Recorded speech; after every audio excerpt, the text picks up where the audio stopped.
السلام عليكم ورحمة الله وبركاته. تعالوا اقول لكم في دقيقتين كده ازاي نخلي التايم لاين في الفيديو يظهر في برنامج كاب كات.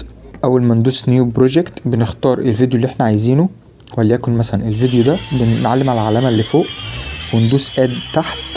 بعد كده بنلاقي ان التايم لاين اللي هو الشريط اللي من تحت ده ما بيظهرش. طيب ده يظهر ازاي؟ هنخلي البرنامج باللغة الانجليزية. هنرجع كده هندوس على علامة الترس اللي فوق خالص على اليمين، تمام، وهنلاقي هنا اب لانجوج هنخليها انجلش، هي هتكون بالعربي. لو بالعربي خليها انجلش، وبعد كده تدوس تم. في التايم لاين هيظهر معاك عادي جدا في الفيديو اللي انت هتمنتج عليه. اول ما تفتح اي فيديو هتلاقي التايم لاين اللي تحت، الشريط اللي تحت ده اللي هو فيه صور، ظهر معاك.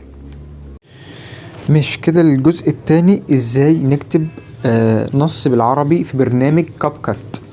طيب دلوقتي انا فاتح الفيديو وبمنتجه، وجي وقت عايز اكتب نص معين بالعربي. طبعا بتقابلني مشكلة ان العربي متقطع، الحروف متقطعة والحروف من الشمال مش من اليمين. طيب انا هخرج من البرنامج خالص، هدخل مثلا على برنامج زي الانستجرام، هفتحه كأني هعمل ستوري. هدوس على القصة، هدوس على الكاميرا، وبعد كده هاجي عند الانشاء نص، هدوس عليها.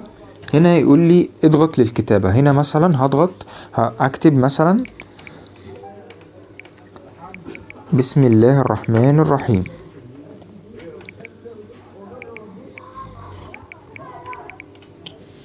تمام، كتبت بسم الله الرحمن الرحيم. هخليها يفضل ان هي تكون لون اسود، تمام، هخليها هنا تبقى لون اسود.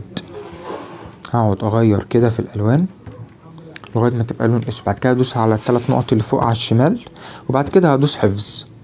كده اتحفظت عندي كصورة. بعد كده هرجع تاني تجاهل، مش هعمل ستوري على الانستجرام ولا حاجة. وبعد كده هرجع للبرنامج تاني، هرجع تاني في المونتاج، هعمل حاجة اسمها اوفرلاي. من اوفرلاي هدوس اد اوفرلاي طه اللي هي دي، هدوس اد.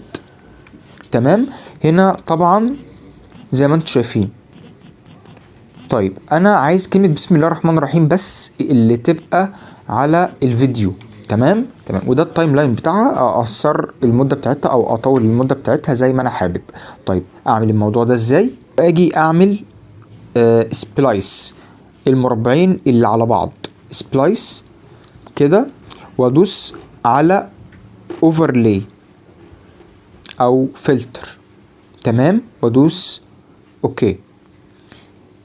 برضو بهتة شوية، ممكن نخليها اوفرلاي، برضو ممكن نخليها لايت.